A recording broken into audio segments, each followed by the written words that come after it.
Hello, my name is Chanel Matisse, and I am a singer slash dancer in this band, so I'm bringing some spice for you, essence. And I am Sarah Jane Rigler. I am the drummer, and I am a stunner. And just do my thing. My name is Gio. I come from Trinidad, and I just try not to mess things up. That's my job. Fine. Yeah, big question. Long story for all big of us. question. I was born in Trinidad in the jungle, down south, New Grant represent, and then I came to Canada when I was 11, and so a lot of the music for me has been, my journey has been about mixing authentic both sides into one thing. And so that's really, and I think with John Orpheus and Goat Life and the current music, that is the greatest realization of that dream.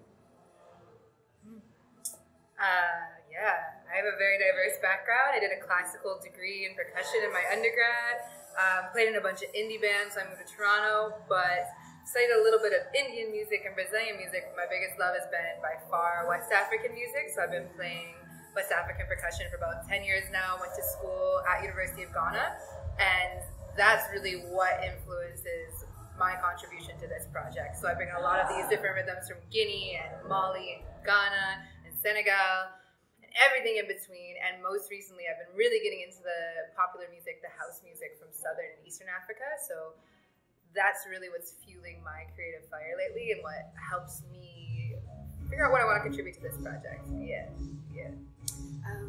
On the personal side of things, music is a lot about soul for me, and making sure that I really, really feel in tune, that I really feel in tune with what I'm bringing out there. So music for me literally starts in church, where I literally just got to see where singing from the heart really meant, and coming into a band now where it's kind of where it's still, this is a beginning, but still now I'm here.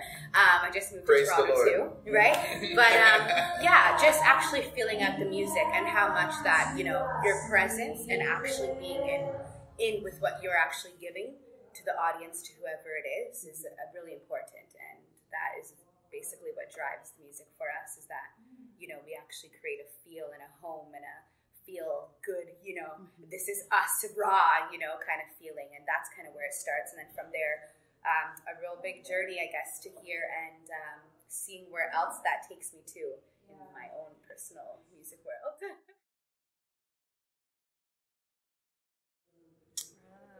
I feel like you tell this story best. Yeah, well, their story began many years before our story began.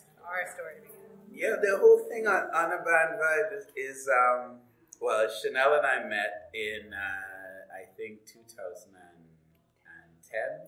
and I was directing a play, Othello, who has an interesting background as well.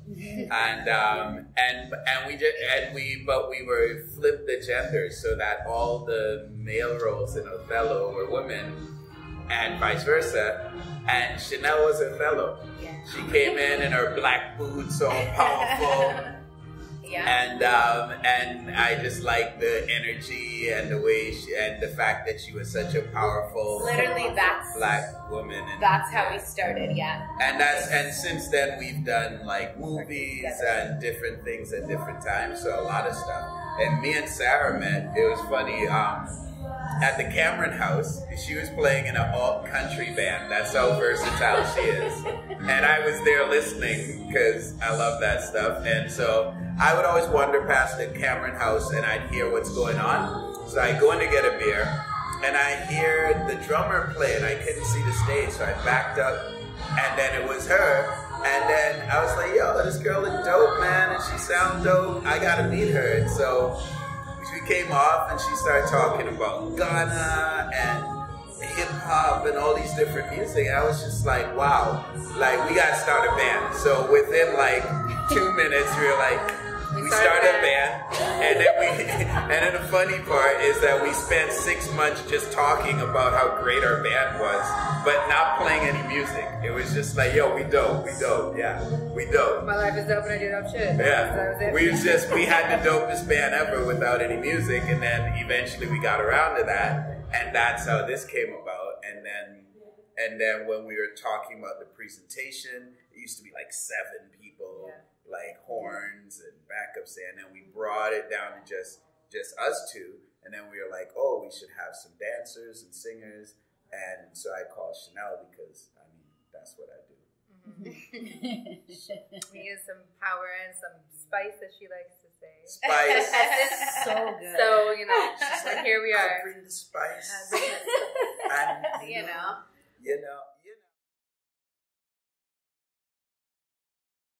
I like your cayenne pepper for sure. Yeah, Scotch bonnet, you know what I'm saying? The only odd a little drip, it might be a little too much. Yeah. Good question. First, we wanted to drink Hennessy and look fly.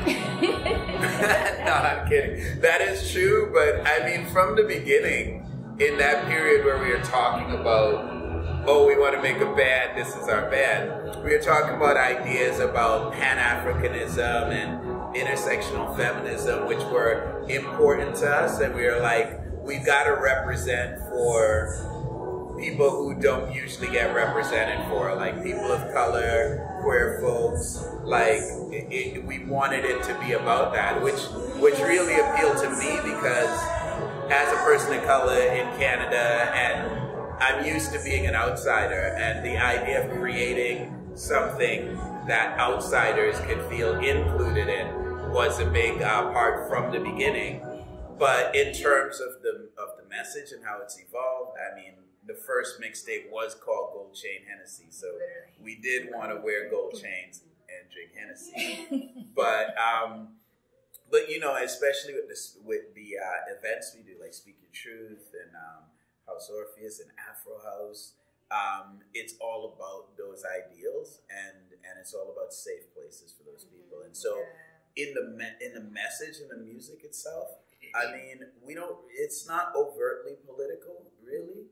But here's the thing: to me, I feel like, you know, as colonized peoples living on colonized land, it's like, the greatest thing you can do is celebrate yourself and be joyful and be happy. Mm-hmm. And that's in our music. And to me, that's resistance. Yeah, just to me, taking up space and being you, basically. That's like our GOAT life kind of saying and motto is that's why we chose the GOAT, because they just do whatever they want at any given time, and that's what we're to be, that place that's accepting and have people feel that way. It's to show them that we go on stage and we do exactly what we want, and we know that it's going to work, you know? So it's that celebration. They feel that, and they want that too. And if you come, and it's like church, if you come and you catch a vibe and you see some people being fully who they want to be and acting how they want to act, that energy is maybe going to give you a little bit of courage that you take into the rest of your week or day, whatever you're doing. And that's really the goal. And that's really the message. It's not just, like we were mentioning, it's not just about our band. Like we were saying, you know, from the beginning, we're like, what do we stand for? Like when we were saying, we just took all this time and we just went out and saw music and really got to know each other. And it's like, what do we stand for? Who do we want to be? Because we do have this platform, I think, and a responsibility that comes with it as artists. And like, especially, you know, for us too, it was really the two of us putting our heads together in the beginning. And it's like, we live life as a Black man and a white woman. And I'm from the States, you know, and I have a very loaded background and history and my family. And, you know, we've come guns and ammo and racism. And so we walk through life in these completely different perspectives, and through our perspectives we can lend so much to each other. And it's like it starts with just like the two of us healing that relationship and creating that energy and a foundation for that energy so that can happen more widespread. But it's beyond just the band. Like we said, we're very committed to creating community and to being able to put other people on stage as much as we are, if not more, like creating a space and you, for me, like utilizing my power and privilege. I can I can do so much with it, so I better do so much with it. And I'm someone who, I really engage with and am intrigued by, captivated by all these non-Western cultures. And it's something I'm always trying to be hyper aware and sensitive of. And to me, it's about like, how do I support these people, these cultures? Like, how do I push it and get it out to more ears, but also help the artists themselves? And sometimes that means me like actually taking a back seat, but it's like we want to keep the art scene alive here too in Toronto. So it's dope. It's a complete vibe in a community. It's not just a band. It's like, and we take action. We're not just here to, like we do have like a dope stage show and it's great. And I think in and of itself that can be an inspiring thing, but it's like, no, but how do we do more with this? Yo, that's a big question. Yo, definitely Macaroni Tony, this guy who used to sell weed back in my hood. I'm done with you. I don't know. Next. I don't know. There's so many people that give vibes, but to be honest, it's like I catch like so many people give vibes over the years. I think for me, it always goes back to my grandmother, who was the first person to influence me as a human being.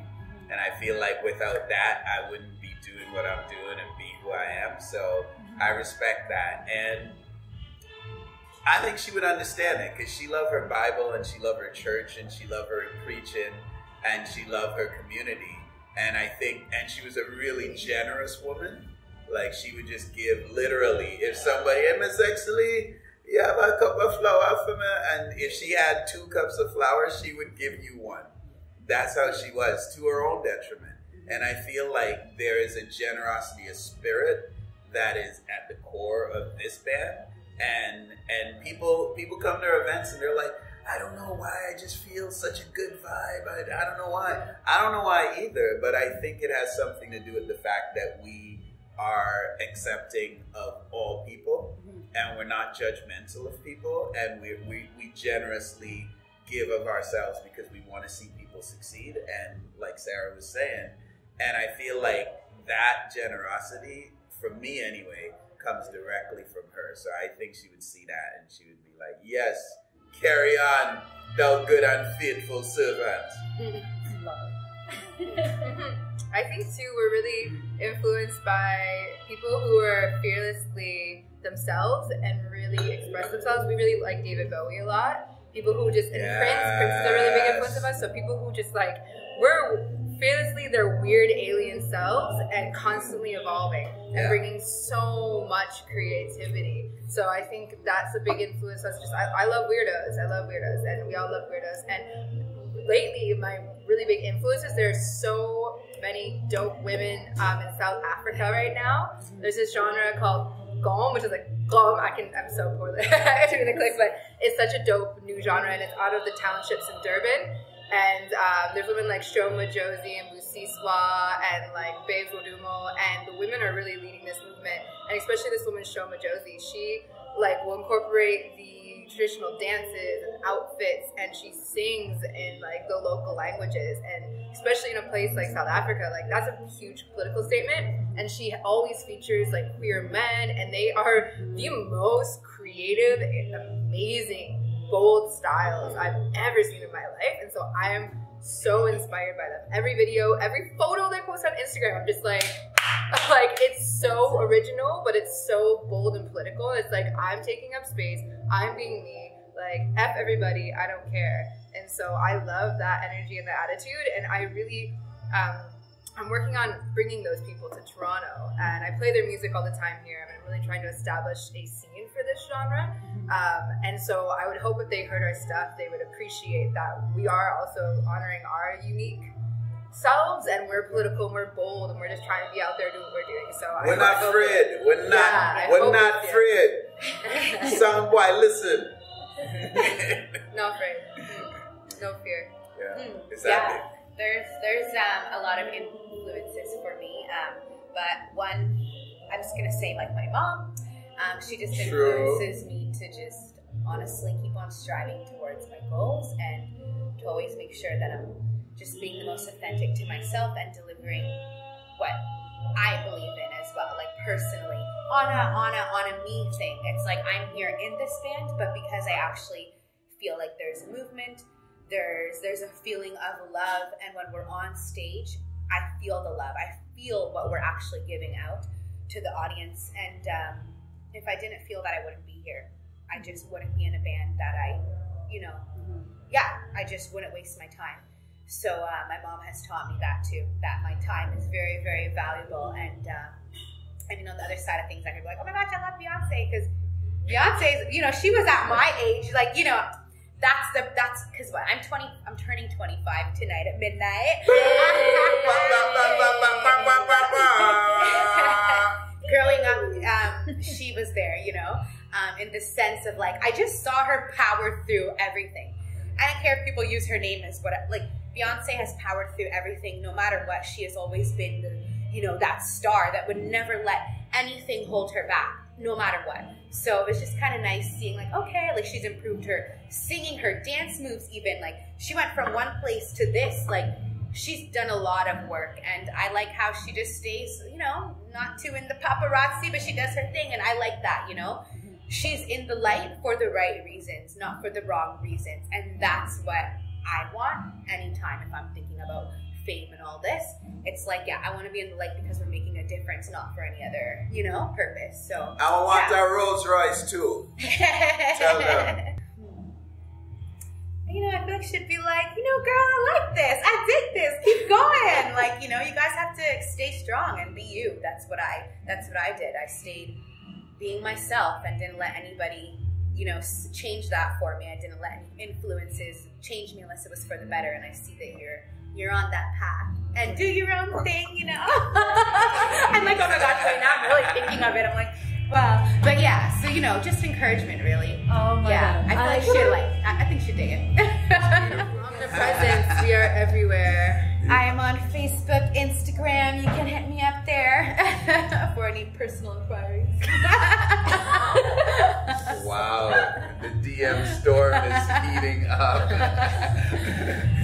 Personally, I would like... I like to joke around a lot. I like crystals and food and Snapchat, gold chains. Oh yeah, I mean, if you just Google John Orpheus, you'll find, or go to johnorpheus.com, you'll find everything. That is the simplest way. Yeah. And then like us as individuals as well, you can find us. we're linked to it. Yeah. We're all linked in, so you can find us separately on that. And we have House Orpheus at House Orpheus, HAUSORPHEUS. That's like our event promotion center. And then at Afro House TO, which is AFROHAUSTO. That's Afro House, which Sarah runs and DJs at, which is all about bringing those African vibes and building with communities and building that African music scene here in Toronto. So all of them things, if you find one, you probably find all of them. They're all interwoven.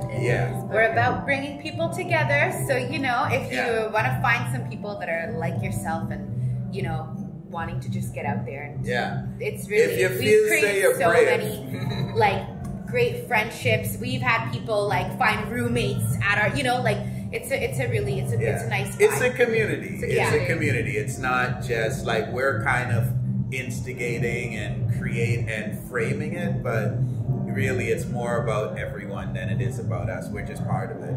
I appreciate it. Word. Yeah, on behalf of The Hook as well as Soul Toronto, we thank you so much for your time. Yeah. That's how we do it. That's like a brilliant interview. You must do this all the time.